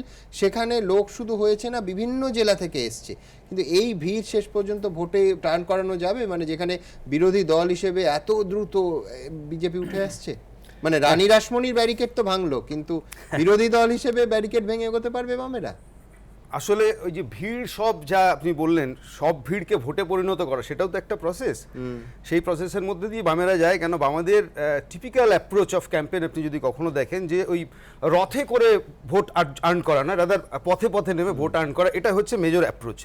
সেখানে দাঁড়িয়ে দুটো ইস্যু নিয়ে আজকের আলোচনা, মানে আমাদের যে জায়গাটা যদি ধরেন, একটা হচ্ছে যে এত বড় একটা দেশ, তাতে কৃষক, তাতে তার লাইভলিহুডের প্রশ্ন, রথভাবে আমি, ফলে এই জায়গাটা আছে। ফলে একটা হচ্ছে যে কৃষক আমাদের দেশে আত্মহত্যা করছে প্রতি মুহূর্তে। আমাদের দেশে কাজের অবস্থা, আপনি যদি বলেন, কিছুদিন আগে নীতিন গডকরি তিনি বললেন যে ভারতবর্ষে কাজ কোথায়, কাজ তো শূন্য, ফলে রিজার্ভেশন শূন্য হবে। ফলে উনি যে সত্যি কথাটা বললেন, আসলে এবার আমি বোঝার চেষ্টা করছি যে শিল্পক্ষেত্রে কাজের যে অবস্থা, বছরে 1 কোটি কখনো পালিত হয়নি, এবং সেখানে দাঁড়িয়ে কেন্দ্রের সরকার যারা আছেন তারা এটাকে পকোড়া ভাজাকে কর্মসংস্থান বলছেন, এখানে তেলে ভাজা। আমি বলছি সিঙ্গুরের মতো জায়গায় যেখানে শিল্প হওয়ার কথা ছিল, সেখানে এখন পেঁয়াজ কলি আলু ফলছে। আমি বলছি এরকম একটা অবস্থায় আলুর দামও যখন কৃষক পায় না, শেষমেশ আমি দেখছি বস্তা বস্তা আলু পড়ে আছে, এবং যারা আলু চাষ করছেন তারা গালে হাত দিয়ে বসে আছেন, অথচ বাজারে আলুর দাম বাড়ছে মধ্যস্বত্বভোগীদের জায়গায়। কৃষক চাষ করছেন, চাষের দাম পাচ্ছে না, বলছেন স্বামীনাথন কমিশনের রিপোর্ট ইত্যাদি, কিন্তু সেখানেও একটা বড় ধাপ্পা চলছে। আমি বলছি এবার এখানে দাঁড়িয়ে বড় প্রশ্নটা হচ্ছে মানুষের জীবন জীবিকার প্রশ্নে কোনো সুনির্দিষ্ট মানুষ বাঁচবে কি করে, তার কোনো গাইডলাইন এখনো পর্যন্ত দেশে নেই, যেটা নিয়ে মানুষ চিন্তিত এবং যেটা নিয়ে শেষে ভোট দেবে। 2, মানুষ প্রতারিত হচ্ছে, মানুষ এ রাজ্যের মানুষ প্রতারিত হচ্ছে। কিন্তু আমি বলছি এই লাগাতার কর্মসূচি করে যাওয়ার রাজনৈতিক ক্ষমতা এই মুহূর্তে বামেরা দেখাতে পারবে? অবশ্যই অবশ্যই আছে বলেই তো আপনি পাড়ায় পাড়ায় আজকে জেলায় জেলায় এই চিত্রটা দেখতে পেরেছেন। মানে আমি হতো না দেখাবো দিলীপ বাবু আর শ্রমিকের যে আক্রমণ হয়েছে তার প্রতিবাদে আজ র্যালি বেরিয়ে গেল। আমি বলছি এই র্যালিটা তো হচ্ছে, কিন্তু আমি বলছি যে আমাদের কনসেন্ট্রেশন অনেক বেশি হচ্ছে নানা কারণে। সংবাদ মাধ্যমে দেখবেন যে রথ কবে বেরোচ্ছে, রামনবমীর মিছিল কবে হচ্ছে, কারণ এটা হচ্ছে তাদের ভোট আর্ন করার কৌশল এবং বিভাজনের রাজনীতি। কিন্তু মানুষের জীবন জীবিকার প্রশ্নে রাজনীতি, কিন্তু ওই জায়গাটাকেই সাপোর্ট করছেন তারা। যে 62 সালের নির্বাচন পর্যন্ত রাজ্য বিধানসভার আপনি দেখবেন যে বামেদের যে ভোটগুলো আসতো মূলত আরবান এরিয়া থেকে, তখন বামেদের বলা হতো আরবান লেফট। 67তে প্রথম ক্ষমতায় আসার পর বামেরা সে দীর্ঘ ইতিহাস এখন বলবো না, পরে কোনোদিন বলবো, তারা গ্রামে ঢুকতে শুরু করলো, ভূমি সংস্কার থেকে শুরু করলো অন্যান্য বিষয়গুলো, আর 77-এ ওটা শক্তপোক্ত করেছিল। বর্তমানে 2011 থেকে বামেদের একদম রিভার্স সুইং হয়ে গেছে, অর্থাৎ গোটা গ্রামটা কিন্তু বামেদের হাত থেকে বেরিয়ে গেছে। এখন যেটা আছে বামেদের ডেফিনেটলি বামেদের ডাইহার্ড সাপোর্টার আছে, থাকবে, যে কোনো দলেরই এরা সম্পদ, এবং এই যে দেখছি মুষ্টিবদ্ধ হাত, এরা সব দলেরই সম্পদ। কিন্তু আবার এটাও সত্যি যে ওই যে গ্রামের একটা বিস্তীর্ণ গ্রামের প্রায় 65-70% গ্রামের মানুষ একসময়ে বামফ্রন্টকে মাথায় করে রেখেছিল, তারা মাথা থেকে নামিয়ে দিয়েছে। ওই জায়গায় ফেরত যাওয়াটা বামেদের সামনে বড় চ্যালেঞ্জ, এবং সেই জায়গাটা কিন্তু একদিকে তৃণমূল কংগ্রেস শাসক দল হিসেবে নিয়েছে, অন্যদিকে ওই জায়গায় বিজেপি ঢুকছে। কিছুক্ষণ আগে সুমনবাবু বলছিলেন যে ঝাড়খণ্ড থেকে বিশেষজ্ঞ আনতে হচ্ছে অমিত শাহের শনিবারের র্যালির জন্য, ঠিক কি খবরটা দেখাবো। জুন মাসে পুরুলিয়ার সভা থেকে বাংলায় পরিবর্তনের ডাক দিয়ে গিয়েছিলেন অমিত শাহ। মাসখানেক পর ফের রাজ্যে আসছেন বিজেপি সভাপতি। শনিবার দুপুরে মেয়র রোডে দলের যুব সংগঠনের সভায় বক্তব্য রাখবেন অমিত শাহ। আর বিজেপি সভাপতির এই সভার আগে মেয়র রোডে পোস্টার ও ফ্লেক্সে ছেয়ে দিয়েছে তৃণমূল। ঠিক যে ছবি দেখা গিয়েছিল নরেন্দ্র মোদী অমিত শাহদের সাম্প্রতিক তারাপীঠ, পুরুলিয়া, মেদিনীপুর সফরের সময়, জানিয়ে কটাক্ষ ছুড়ে দিয়েছিলেন বিজেপির দুই শীর্ষ নেতা। ममता दीदी का इसलिए भी आभार व्यक्त करता हूं कि वो स्वयं सत्कार करते हुए हाथ जोड़ करके मुद्रा में प्रधानमंत्री के स्वागत के लिए चारों तरफ अपने होल्डिंग भी लगा लिए। मुझे समझ में आई, इसलिए ममता दी ने हिंदी में बैनर लगाए। अच्छी बात है भाई। किंतु मेयो रोडे আবার তৃণমূল কংগ্রেসের এই পোস্টারের উপস্থিতি নতুন করে জানিয়ে দিল বিজেপি যতই কটাক্ষ করুক না কেন অন্তত এই বিষয়ে দমবার পাত্র নয় তৃণমূল কংগ্রেস। ममता बनर्जी हमारे नेताओं का स्वागत करने के लिए अपना बैनर लगा देती है। अच्छा, ये तो हमारे यहाँ तो अतिथि देव भव, अतिथि को देवता कहा जाता है, और लगता है यही भाव ममता जी का होगा, इसलिए वो अपना फोटो लगा रहे हैं। মেদিনীপুরে মোদীর সভায় প্যান্ডেল বিপর্যয়ের পর সতর্ক বিজেপি, তাই মেয়র রোডে অমিত শাহর সভার জন্য শুধুমাত্র মঞ্চ তৈরি হচ্ছে, থাকছে না কোনো ছাউনি। অমিত শাহর সভা মঞ্চ তৈরির বরাত পেয়েছে রাঁচির একটি ডেকোরেটর। তারা বেলেঘাটার একটি সংস্থার জিনিস ব্যবহার করবে এবং এখানকার শ্রমিকদের কাজে লাগাবে। সভাস্থলে উড়বে ড্রোনও। এদিন বিজেপির একটি প্রতিনিধি দল মেয়র রোডের সভাস্থল পরিদর্শন করে। তাদের বক্তব্য, পূর্ত দফতরকে প্যান্ডেল তৈরির কাজ খতিয়ে দেখতে বলা হয়েছে। ড্রোন ব্যবহার আমরা করতে চাইছি, কলকাতা পুলিশ যদি পারমিশন দেয় তাহলে প্রশাসনের বাইরেও আমরা একটা নজরদারির ব্যবস্থা করতে চাইছি, তাহলে আমরা ড্রোন ব্যবহার করব। বিজেপির রাজ্য নেতারা চাইছেন এই সভা থেকেই লোকসভা ভোটের প্রচার শুরু করে দিন দলের সভাপতি, যদিও একে গুরুত্ব দিতে চায়নি তৃণমূল। আমাদের স্ট্রাইকারের নাম হচ্ছে মমতা বন্দ্যোপাধ্যায়। ওই 100টা অমিত শাহ আর 50টা মোদি একত্রিত হয়েও আমাদের স্ট্রাইকারের ধারে কাছে যেতে পারবে না। আমরা কেন, যে পারে আসুক, কিন্তু যেন সাম্প্রদায়িকতার বিষ যেন তারা না ঢোকায়।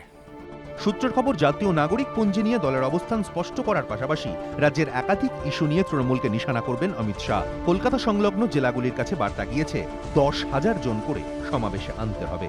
দীপক ঘোষ ও অর্ণব মুখোপাধ্যায়, এবিপি আনন্দ। গত 48 ঘন্টায় 3 জন বিরোধী নেতার ওপর তাদের গাড়ি আক্রান্ত হওয়ার অভিযোগ কিছুক্ষণ আগে দেখালাম, তা নিয়ে বিতর্কও হলো। শ্রমিক ভট্টাচার্য নদিয়ায়, দিলীপ ঘোষ বাঁকুড়ায় এবং সুজন চক্রবর্তী ডায়মন্ড হারবারে।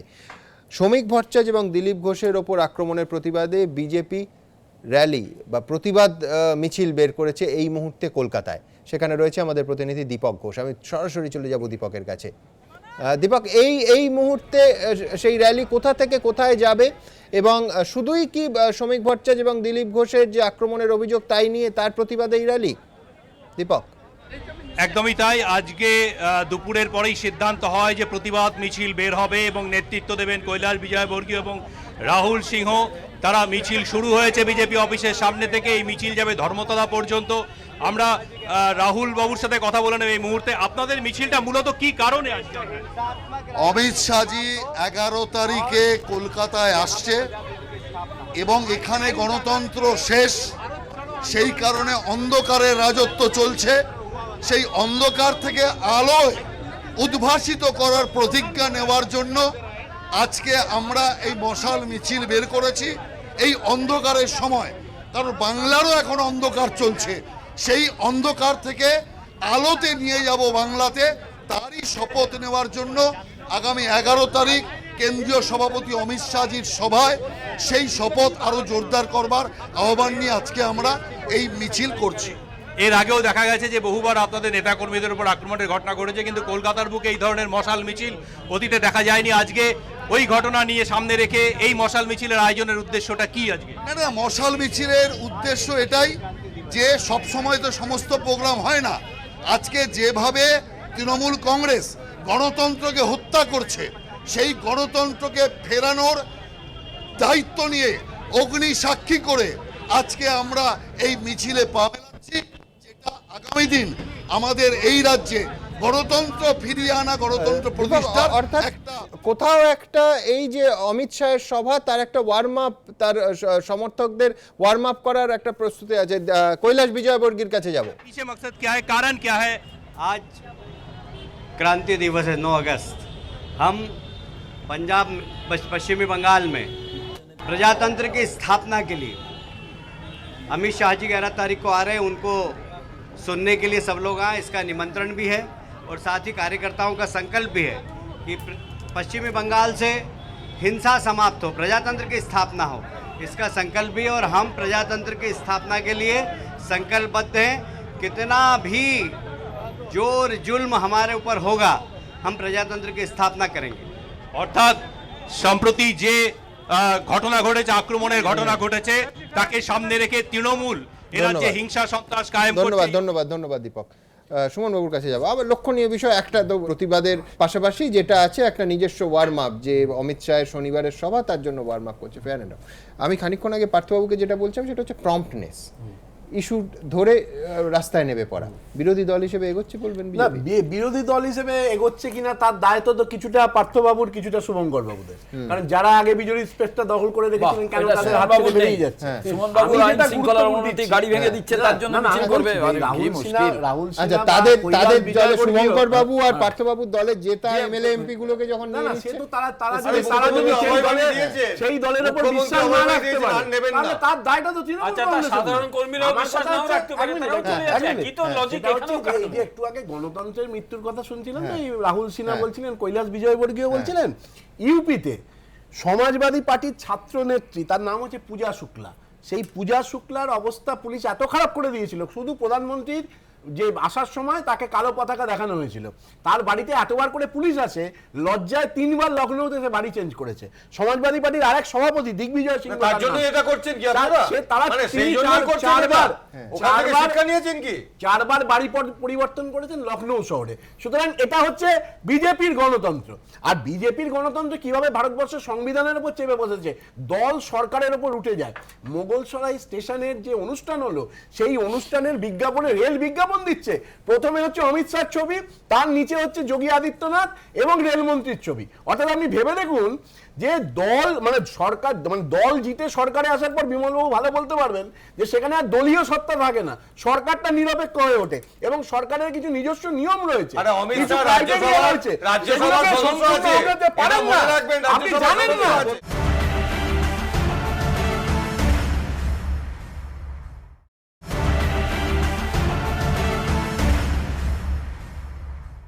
আমি আজকে রাজ্যসভার যে নির্বাচন হলো তাতে যাব। শুরুতেই যেটা বলেছিলাম যে কোথাও একটা বিরোধীদের ধাক্কা নিঃসন্দেহে আমরা দেখলাম রাজ্যসভায়। দেখুন, Sri Harivansh be chosen as the Deputy Chairman of the Rajya Sabha. Those in favor will please say aye. Those against will please say no. I think the ayes have it. যখনই রাজ্যসভায় বিল পাশ কিংবা ভোটাভুটি হয়েছে তখনই অস্বস্তিতে পড়তে হয়েছে মোদী সরকারকে, কারণ 4.5 বছর কেটে গেলেও রাজ্যসভায় এখনও সংখ্যাগরিষ্ঠ নয় এনডিএ। কিন্তু তা সত্ত্বেও ডেপুটি চেয়ারম্যান নির্বাচনে নিজেদের প্রার্থীকে জিতিয়ে আনলো মোদী অমিত শাহ জুটি। প্রথমবারের জন্য বড়সড় ধাক্কা খেল বিরোধী জোট। রাজ্যসভায় এই মুহূর্তে আসন সংখ্যা 244। জয়ের জন্য প্রয়োজন ছিল 123 জনের সমর্থন, কিন্তু ভোটাভুটিতে যোগ দেন 230 জন। এরপরই ম্যাজিক ফিগার নেমে দাঁড়ায় 116-তে। এনডিএ প্রার্থী জেডিইউ সাংসদ হরিবংশ নারায়ণ সিংহ পেয়েছেন 125টি ভোট। বিরোধী জোটের প্রার্থী কংগ্রেসের বিকে হরিপ্রসাদ পেয়েছেন 105টি ভোট। এনডিএ প্রার্থীর এই জয়ে গুরুত্বপূর্ণ ভূমিকা নিয়েছে নবীন পট্টনায়কের বিজু জনতা দল। সাম্প্রতিক সময়ে বারবার বিজেপি তথা মোদী সরকারের বিরোধিতা করলেও তারা রাজ্যসভায় শাসক শিবিরের প্রার্থীকেই সমর্থন করেছে। ডেপুটি চেয়ারম্যান পদে ভোটদানে বিরত ছিল অরবিন্দ কেজরিওয়ালের আম আদমি পার্টি, মেহবুবা মুফতির পিপলস ডেমোক্রেটিক পার্টি বা পিডিপি এবং ওয়াইএসআর কংগ্রেস। 1977 সাল থেকে একটানা ডেপুটি চেয়ারম্যান পদে জিতে আসছিলেন কংগ্রেস প্রার্থী। এই পরিস্থিতিতে লোকসভা নির্বাচনের কয়েক মাস আগে এই পদে নিজেদের প্রার্থীর জয় বিজেপিকে বাড়তি অক্সিজেন যোগালো বলেই মত পর্যবেক্ষকদের। विपक्ष के पास और विशेष तौर से कांग्रेस पार्टी के पास न तो कोई स्ट्रेटेजी थी, न उनके पास किसी भी तरह का नंबर था। लेकिन अनफॉर्चुनेटली जिस तरह से अहंकार से चूर होकर के वो पूरे के पूरे चुनाव में उतरे थे, निश्चित तौर से वो अहंकार पूरी तरह से चकनाचूर हुआ। As far as the united opposition is concerned, it is a good fight. We were expecting around 120, about 8 members of our own group could not reach parliament. That's all, but it is a strong message that it is a one step ahead in the past 70 years. It adds one more step to the to strengthen the democracy. নির্বাচিত হওয়ার পর প্রধানমন্ত্রী JDU সাংসদদের কাছে গিয়ে হরিবংশকে অভিনন্দন জানান।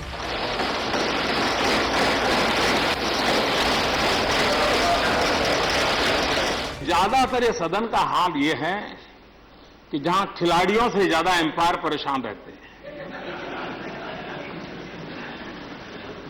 और इसलिए नियमों में खेलने के लिए सबको मजबूर करना एक बहुत बड़ा चुनौतीपूर्ण काम है, लेकिन हरिवंश जी जरूर इस काम को पूरा करेंगे। কর্ণাটকের কংগ্রেস সাংসদ বিকে হরিপ্রসাদ ছিলেন বিরোধী প্রার্থী। তিনি পরাজিত হলেও শাসক শিবিরের জয়ী প্রার্থীকে অভিনন্দন জানিয়েছে কংগ্রেস। मैं नवनिर्वाचित डिप्टी चेयरमैन श्री हरवंश जी को अपनी तरफ से, अपनी पार्टी की तरफ से, विपक्ष की तरफ से बहुत बहुत हार्दिक बधाई देना चाहता हूं।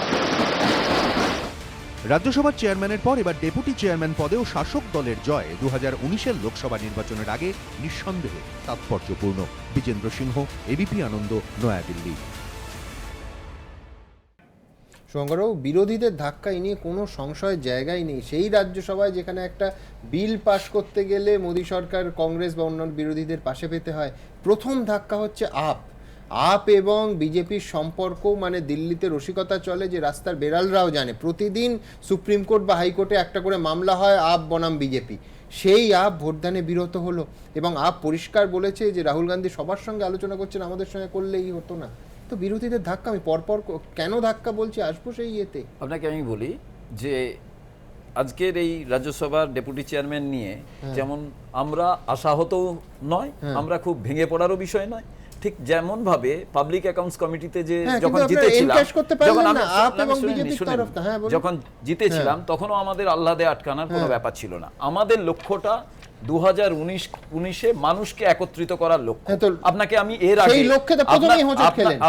আপনাকে কংগ্রেসের দুজন এমপি আসেনি, না দুজন আসেনি, পৌঁছতে পারেনি। আপনি তো আমাদের যিনি প্রার্থী ছিলেন তিনি বললেন। আমি আপনাকে আমি অঙ্কের হিসেবে দেখাবো দর্শকদের 10টা ভোট এদিক ওদিক হলে না 10টা ভোট হলে হতো। আমরা আপনাকে আজ একটা কথা বলছি, আমাদের লক্ষ্যটা কিন্তু আগে আমি আপনাকে আপনাদের যুক্তিতর্কেও আমি বলেছিলাম বিভিন্ন রাজনৈতিক দল তার বিভিন্ন এজেন্ডা, তা বাদেও কিন্তু 2019-কে টার্গেট মানুষ করছে কেন এবং কংগ্রেস সেখানে নেতৃত্ব দেবে। সেই রাস্তায় পৌঁছবেন কি করে? আপনি তো লক্ষ্য বলছেন, আমি বলছি রাস্তা। আমি রাস্তাটা বিজেডি আর বিজেপি একদম সরাসরি পঞ্চায়েত স্তর থেকে মুখোমুখি লড়াই হচ্ছে। বিজেডি করতে পারলেন না, না আমরা বিজেডি কে আপনাকে আজ বলছি বিজেডি এনডিএর পক্ষে ভোট দেবে, তার কারণ আপনারা এটা মনে হয় ম্যাচ ফিক্সিংটা বিজেপি বিজেডির এটা দীর্ঘদিনের এবং বিজেডি তারা একসঙ্গে পার্টনার উড়িষ্যা চালিয়েছে এবং আপনারা জানেন রাজনৈতিক প্রতিদ্বন্দ্বিতাটা আপনারা এনক্যাশ করতে পারলেন না। আপনাকে আজ বলি, আজ যদি ওখানে আমরা সাপোর্ট নিতাম, আমরা যদি এবারের এই সাপোর্টটা যদি বিজেডি করত, তাহলে উড়িষ্যায় আমাদের কিন্তু আরো চরম ভরাডুবি হতো। আজকে কিন্তু যেটা আজকে বিজেপিকে সাময়িকভাবে ইনস্ট্যান্ট কফির মতো বাঁচতে হবে। এই যে একটু আগে আপনারা দেখাচ্ছিলেন কলকাতায় না যে অন্ধকার, পশ্চিম বাংলায় সেখানে আলো জ্বালানোর ব্যাপার, সারা ভারতবর্ষটাই অন্ধকার, তারা এসছে পশ্চিম বাংলায় আলো জ্বালিয়ে অন্ধকার দূর করবে। আজকে আপনাকে আমি বলছি রাজ্যসভার ভোট, এই রাজ্যসভার ভোটটা আগামী দিনে এই রাজ্যসভার ভোটের কোনো এফেক্ট তার কারণ এই যে বিরোধীরা, আপনারা জানেন এনসিপির প্রার্থী আপনারা প্রফুল্ল আমাদের আপনারা কালকেই পেপারে আনন্দবাজারেই বেরিয়েছে যে ধরুন ডিএমকে দুজন এলো না, আমি ধরছি করুণানিধি, কংগ্রেসের দুজন, তৃণমূল কংগ্রেসের কেডি কে আমি ধরছি না, কেডি সিং একজন হচ্ছে মানুষ ভূঁইয়া দেখলাম মুখ্যমন্ত্রীর মন্ত্রী। এবার আমি আপনাকে আজ বলছি এখানের এই নির্বাচনটা আমরা রাজ্যসভার চেয়ারম্যানের ক্ষেত্রেও আমরা জানতাম, এখানের ক্ষেত্রেও আমরা জানতাম, কিন্তু কারণ বিভিন্ন রাজনৈতিক দলের এই এবারের যে ভোটটায় তাতে আলাদা এজেন্ডা ছিল, 19-এর কিন্তু সেই এজেন্ডা নেই।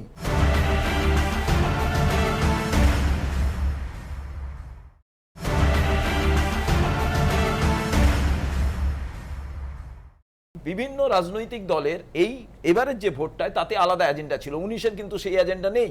আপনাকে আজ ভাবতে হবে দীর্ঘ প্রসারী সেখানে কিন্তু একটা বিষয় না, এটা ভাবতে পারি, কিন্তু এটা এতটুকুও কোনো এফেক্টের জায়গা নেই। আমি শুভঙ্করদার সঙ্গে একটা জায়গায় একমত যে এই যে আজকে যে ডেপুটি চেয়ারম্যানের যে নির্বাচনটা হলো এটার এফেক্ট 2019-এ পড়বে না, এটা আমিও কনফার্ম, কারণ ওই ক্যালকুলেশনটা অন্যভাবে, ওই ভোটটা অন্যভাবে হবে। কিন্তু আমার যেটা প্রশ্ন, আপনি যেটা বললেন যে না আমার বক্তব্য আপনারা কি জানতেন হারতে চলেছেন, সেইজন্য হাল ছেড়ে কেন হারবেন কেন? আমাদের তো তৃণমূল কংগ্রেস তো একবারে সম্পূর্ণভাবে এখানে সাহায্য করেছে। আপনি আমায় বলুন মমতা বন্দ্যোপাধ্যায় যতবার দিল্লি যান একটা সফর ডেফিনেটলি মানে যেখানে কেজরিওয়ালের সঙ্গে আপনি দেখাতে পারবেন না যে বৈঠক হয়নি। হ্যাঁ এক্স্যাক্টলি তাই, আমি আপনার সঙ্গে একমত যে আবের সঙ্গে যে সংযোগটা, এই সংযোগের জায়গায় কিন্তু কংগ্রেস একটুখানি হলেও এখানে একটা অসাফল্য রয়েছে। আমি কেন বলছি, একদম কর্ণাটকে যখন ভোট হয় তখন গোটা ভোট পর্ব জুড়ে কংগ্রেস এবং জেডিএস পরস্পরকে গালাগালি দিয়েছে, গন্ডগোল হয়েছে এবং এটা নিয়ে প্রচারও হয়েছে চারধারে। কিন্তু তারপরেও কর্ণাটকে বিজেপি থেকে আটকাতে জেডিএস এর হাত ধরেছে কংগ্রেস, ওখানে ম্যাডাম সোনিয়া গান্ধী খুব দ্রুত পদক্ষেপ নিয়েছিলেন। কিন্তু এইখানে একটা সামান্য কেজরিওয়ালকে ফোন করলে রাহুল গান্ধী যদি ফোন করতেন, আমি যা দেখেছি খবরে দেখেছিলাম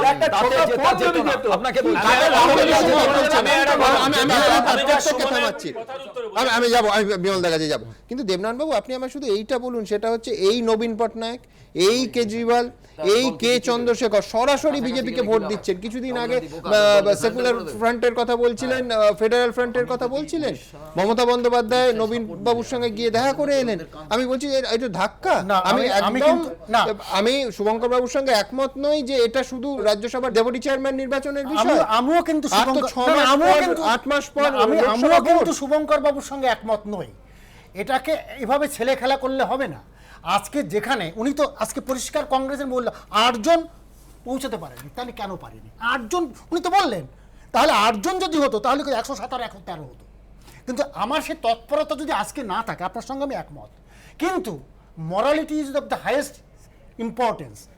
অন্তত মমতা ব্যানার্জি দেখিয়েছে যে নৈতিকতা যে সব থেকে গুরুত্বপূর্ণ, যেটা আইনস্টাইন বলেছিলেন, সেটা অন্তত মমতা ব্যানার্জি দেখেছেন, বিট্রে করেনি। একজন যেতে পারেনি সেটা অন্য কারণ, কিন্তু সেটা যাওয়া উচিত।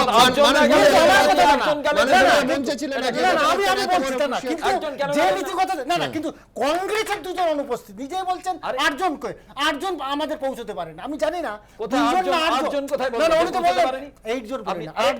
আমাদের তা নয়, তাহলে ওই পক্ষ ডিএমকে ফেডারাল ফ্রন্ট যে তৈরি করবে বলছে, সেই কংগ্রেস সেটা পারলেন না কেন? সেই হুইপটা আপনারা দেননি কেন? ভালো করে তাহলে হুইপটা দেননি কেন? বিরোধীদের মধ্যে ইলেকশনে হুইপ চলে না, সরাসরি আমার তা নয়।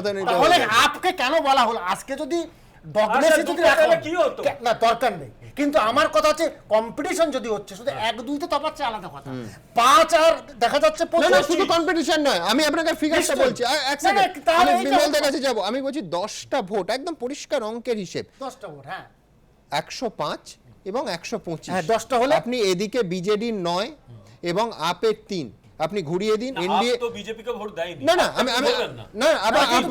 আমি সম্ভাবনা বলছি, বাদ দিল কেন? এটা একটা ব্যাপার। আপনি ডিএমকে, কংগ্রেস এবং তৃণমূলের এক যোগ করুন। আচ্ছা এনডিএ 125 -9 করে দিন, আমি শুধু বিজেডি ধরুন, তাতেই তো 116 তো পরিষ্কার অঙ্ক। কি হলে হতে পারতো সে তো আলোচনা করে না, কিন্তু আমি বলছি এই ঐক্যটা দেখা গেল না। সেইটাই বলছি, আমি সেটাই আলোচনা করতে চাইছি। একটু আমাকে দয়া করে বলতে দিন। সেটা হচ্ছে সুমনের একটা কথার সঙ্গে আমি কিন্তু একমত নই। আবার প্রথমের কথার সঙ্গে একমত। এই ইলেকশনে বিজেপি জিতেছে মানে একবারে 2019-এ পুরো জিতে যাবে এই কথাটা যেরকম বলা ঠিক নয়, ঠিক সেই রকম আমি উল্টো কথাটা বলি। আজকে যদি বিজেপি হারতো তাহলে সুমন বন্দ্যোপাধ্যায় কি কথা বলতো? বলতো যে বিজেপি শেষ হয়ে গেছে, এই বলতো। কিন্তু আমি এটুকু বলতে পারি, ন্যাচারালি জয়টা জয়। আপনি তথ্যের খাতিরে একটা কথা বলতে হবে, সেটা হচ্ছে এই প্রথম রাজ্যসভায় বিরোধীরা মাইনরিটি হলো। এই প্রথম। 2 নম্বর সিগনিফিক্যান্ট ব্যাপার যে ওয়াইএসআর কংগ্রেস তারা কিন্তু বিরোধী জোটে থাকলো না, তারা চুপচাপ বসে রইলো, ভোটও দিল না, চুপচাপ বসলো। এটা সিগনিফিক্যান্ট।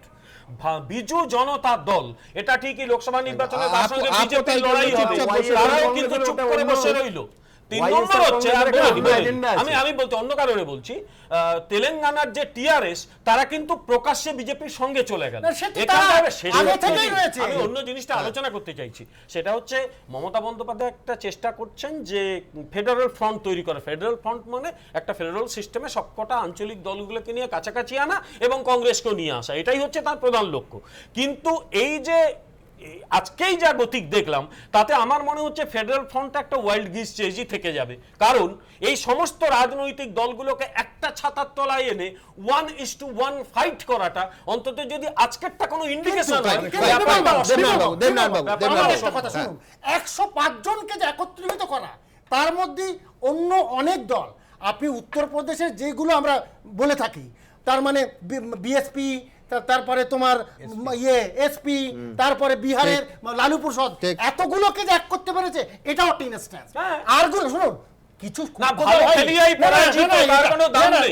রাজনীতিতে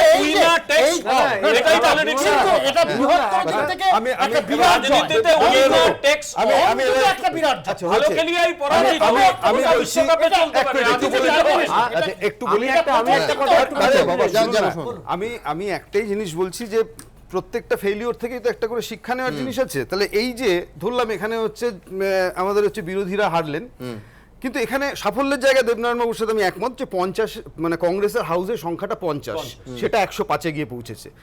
আর শেখার মতো বিষয় কেন, কিন্তু রাজ্যসভায় তো বিরোধীরা মেজরিটি ছিল। হ্যাঁ, কিন্তু বিরোধী বলতে যা বোঝায়, এবার জলমাপার রাজনীতি তো এখন শুরু হয়ে গেছে 2019-কে কেন্দ্র করে। ফলে এই যে বিভিন্ন রকম ফ্রন্টের কথা আমরা শুনি, ফেডারেল ফ্রন্ট থেকে শুরু করে কোয়াসি ফেডারেল ফ্রন্ট, ফলে এখানে প্রশ্ন হচ্ছে এই যে যারা আজকের ভোট দিলেন না, এবং আস্তে আস্তে দিন যত যাবে তত আমরা দেখতে পাবো যে চিত্রটা আস্তে আস্তে পরিষ্কার হবে যে কারা সত্যি বিজেপি বিরোধী লড়াইয়ের মধ্যে আছেন, কারা নেই। কারণ আমি এই কথা বলছি যে এই গত 4-5 বছরের লোকসভার যদি আপনি প্রসিডিংস দেখেন, এরকম ঘটনা ঘটেছে যারা আজকের ধরুন আমাদের রাজ্যের শাসক দল তৃণমূল কংগ্রেস, তারা বিজেপি বিরোধিতার পথে এখন যেরকম নেমেছে, অথচ লোকসভা যখন চলেছে তখন হচ্ছে বহু বিল পাশ করাতে তাদের পাশে ছিল, এমনকি অ্যাবস্টেন্ট করেছে। এটা 3 নম্বর হচ্ছে আরেকটা জিনিস বলি যে পলিটিক্যাল ইনটলারেন্স, পলিটিক্যাল আবার বলছি পলিটিক্যাল ইনটলারেন্স, আপনি এই কথা মাঝে বলবেন না, আমি বলছি তো আমার বলার সময় না, আপনি আমার পাশে বসবেন না, যে কোনো একটা করবেন না। আমি বললাম যে আমার এই অসুবিধাটা হয়তো বললাম, তো দর্শকরা তো বুঝতে পারে না। আমি বলছি যে এখানে দাঁড়িয়ে আমাদের এই রাহুল সিংহ যে কথাটা বললেন, রাহুল বাবু, সেটা যে ইন্টারেস্টিং কথা যে একটা অমাবস্যার রাত থেকে ওরা মুক্তি পেতে চাইছেন। আমি বলছি যে অমাবস্যার রাত থেকে মুক্তি পেতে চাইছেন, এটা ঠিক কথা, কিন্তু যারা মুক্তি পেতে চাইছেন তারা হচ্ছে পূর্ণগ্রাস গ্রহণের লোক। ফলে তারা যদি আসে এখানে গোটা দেশ এবং এই বিপদটা যারা বুঝবে, একটুখানি বলে দিই, সেটা হচ্ছে যে পার্থদার কথা শুনে আমার কিন্তু একটা মনে হচ্ছে ওই যে নাচ মানে ছোঁয়াজ মাচানো, এই যে কথাটা বললেন দেবনারায়ণ বাবু পাশে বসবেন না, এই কথাটা বলাটা সঠিক নয়। কারণ দ্বিতীয়ত আমি বলছি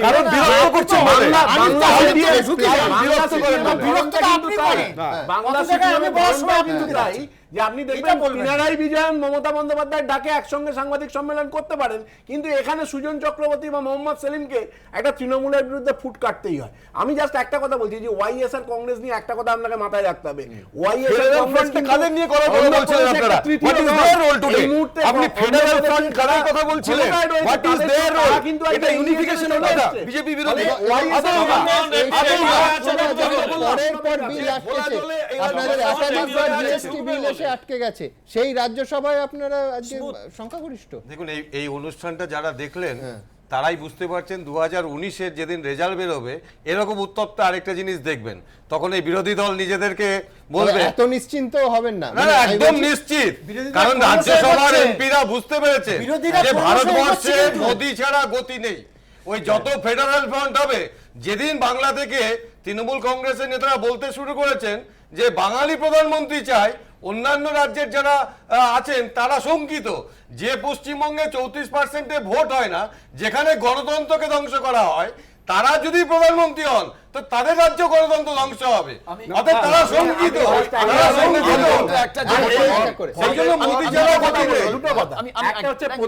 প্রধানমন্ত্রী উপরাষ্ট্রপতি নির্বাচনের দিন বলেছিলেন না যে সমস্ত জায়গায় একই বিচারধারার হবে, যাই ওটার অন্তত লক্ষ্য পূরণ ওনারা করতে পেরেছেন, এটা অস্বীকার আরে জনগণ করছে, জনগণ করছে।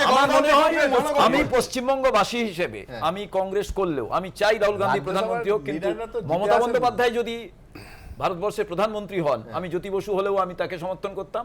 আমি এইভাবে একেবারে কট্টর বাঙালি পশ্চিমবঙ্গবাসী। কিন্তু একটা কথা আমি বলছি, কয়েকদিন আগে এটা দেখে কারুর আনন্দিত হওয়ার কোনো কারণ নেই, কান্নায় ভেঙে পড়ার কারণ নেই। সেটা হচ্ছে রাজ্যসভায় কয়েকদিন আগে যে ভোটটা হয়েছিল আমাদের পাবলিক অ্যাকাউন্টস কমিটি নিয়ে, সেখানে কারা জিতেছিল কারা হেরেছিল, এই আজকের যিনি মানে আরে আমি তাই বলছি, তার মানে আনন্দে আটখানা হয়ে যাওয়ার কোনো কারণ নেই। আজকে যেটা ভাবার দরকার, কংগ্রেস তো প্রার্থী দেবে প্রথম থেকে বলেনি, যে আমাদের যারা অ্যালি আছে, আমাদের সঙ্গে যারা সহযোগী আছে, তারাই কেউ প্রার্থী দেবে, এটাই কথা চলছে। কালকে গিয়ে যখন দেখা গেল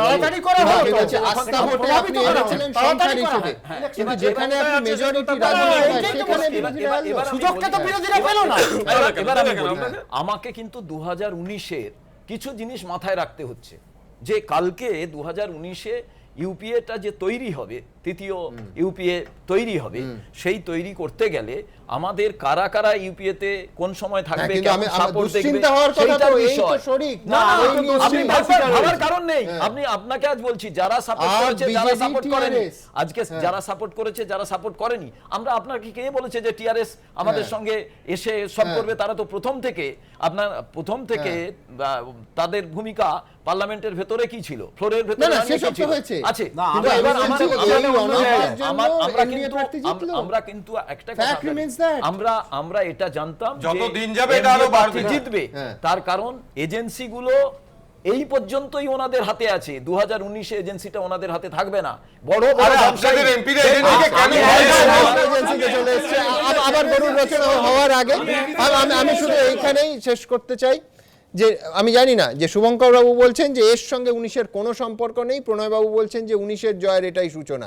কি হবে সময় বলবে, কিন্তু এ নিয়ে কোনো সন্দেহের অবকাশ নেই যে রাজ্যসভায় আজকের ছবিটা অন্তত বিরোধীদের অনৈক্যের। দেখুন, কর্ণাটকে কুমারস্বামীর শপথ অনুষ্ঠানের মঞ্চ হোক, কিংবা নারী নির্যাতন ইস্যুতে রাজধানীতে প্রতিবাদ, গত কয়েক মাসে বারবার এভাবেই একজোট হয়ে মোদী সরকারকে বার্তা দিয়েছে বিরোধীরা, ছুড়ে দিয়েছে ক্ষমতাচ্যুত করার চ্যালেঞ্জ। কিন্তু লোকসভা নির্বাচনের আগেই বিরোধী জোটকে ছত্রভঙ্গ করে দিল বিজেপি তথা এনডিএ। রাজ্যসভার ডেপুটি চেয়ারম্যান নির্বাচনে শেষ হাসি হাসলেন নরেন্দ্র মোদী, অমিত শাহ রায়। বিজেপির কাউকে প্রার্থী না করে নীতিশ কুমারের দলের সাংসদকে প্রার্থী করার কৌশল কাজে লেগে গেল। 4 বছরে প্রথমবার রাজ্যসভায় সংখ্যাগরিষ্ঠতার প্রমাণ দিল মোদী সরকার। আর তাদের এই মিশন সফল করতে সাহায্যের হাত বাড়িয়ে দিল নবীন পট্টনায়কের বিজু জনতা দল। উড়িষ্যাতে বিজেডির প্রধান প্রতিপক্ষ বিজেপি, কিন্তু তা সত্ত্বেও ডেপুটি চেয়ারম্যান নির্বাচনে বিজেডির 9 জন সাংসদই মোদীর দিকে ভোট দিলেন। সূত্রের খবর, সমর্থনের জন্য উড়িষ্যার মুখ্যমন্ত্রী নবীন পট্টনায়ককে নিজে ফোন করেন নরেন্দ্র মোদী। তাতেই মন গলে যায় নবীনের। বিজেডি অবশ্য সমর্থনের নেপথ্যে অন্য যুক্তি খাড়া করেছে। When there was Janata Party during the 80s, we are working together. Since those days, we two parties, or people belonging to the two parties, have a very cordial and emotional relation. We extended our support to the JDU candidate who won today.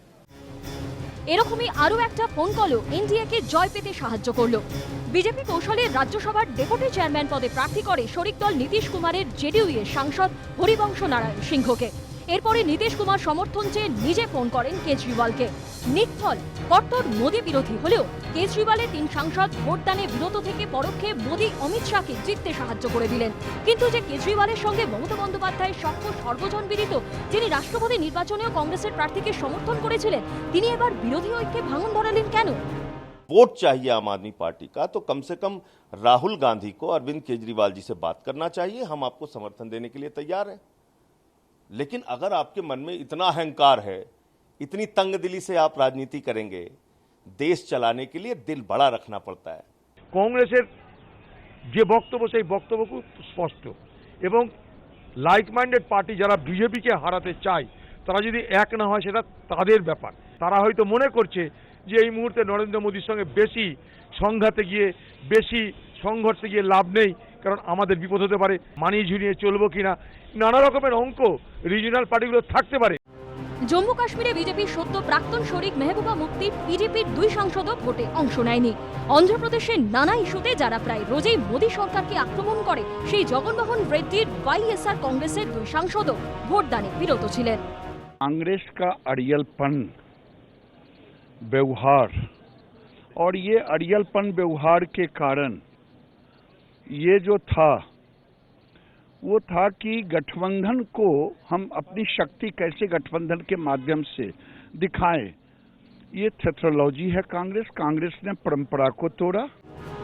রাজ্যসভার ভোটে জিতে BJP নেতৃত্ব হুঙ্কার ছাড়লেও বিরোধীদের বক্তব্য যেসব দলের সমর্থন পেয়ে এনডিএ প্রার্থী জিতেছেন 2019 সালে সেই সব রাজ্যে বিজেপি তাদের মূল প্রতিপক্ষ, ফলে 19-এর লড়াই অন্যরকম হবে।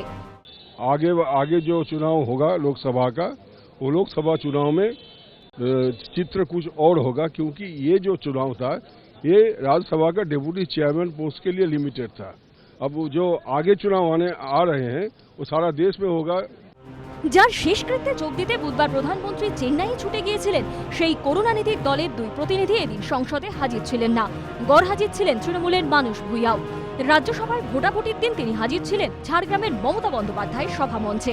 যে তেলেঙ্গানার মুখ্যমন্ত্রী কে চন্দ্রশেখর রাওয়ের সঙ্গে নবান্নে বৈঠক করে ফেডারেল ফ্রন্টের স্লোগান তুলেছিলেন মমতা বন্দ্যোপাধ্যায়, সেই কেসিআরও এদিন ভোট দিলেন মোদির দিকে। আর এইসব ঘটনায় সিপিএম এর হাতে তৃণমূল বিরোধিতা নতুন অস্ত্র তুলে দিয়েছে। আমাদের কোনো শরিক অ্যাবসেন্ট হয়নি, বাম শরিকরা আছে একসঙ্গে, কিন্তু আমাদের প্রতিনিধিত্ব কম। তৃণমূলের 2 সঙ্গী যাদেরকে নিয়ে তিনি ফেডারেল ফ্রন্ট করছিলেন তারা ওদিকে গিয়ে ভোট দিয়েছে। তৃণমূলের 2 জন সাংসদ, তাই তুমি বলছো সেটা কিন্তু আমার শরিক বলছো? তো মমতা ব্যানার্জিকে প্রশ্ন করা উচিত যে তিনি এত তারস্বরে বিজেপির বিরুদ্ধে বলেন, যখন ভোটের প্রশ্ন আসে তখনই নরম পড়ে যান কেন? অনেকেই বলছেন 19কে টার্গেট করে বিরোধীরা যে এককাট্টা হবার চেষ্টা করছিল তাতে বড়সড় ধাক্কা দিল ডেপুটি চেয়ারম্যান নির্বাচনের ফল। অনেকেই বলছেন তাহলে কি বিরোধী ঐক্যে ফাটল ধরল? এই নিয়ে ইউপিএ চেয়ারপারসন সোনিয়া গান্ধীকে প্রশ্ন করা হলে তিনি বলেন, না, কেন ফাটল ধরবে? কখনো হারবো, কখনো জিতবো। বিজেন্দ্র সিংহের report, ABP Ananda, New Delhi.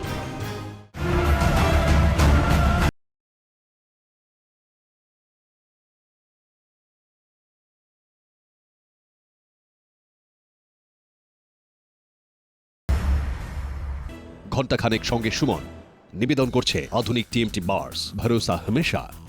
Partner by রাজা গোল্ডেন মারি বিস্কিটস, সোনালী স্বপ্নের স্বাদ চিরন্তন। সুরক্ষা ডায়াগনস্টিক, 26 বছর ধরে সবার সুস্থ থাকার ঠিকানা।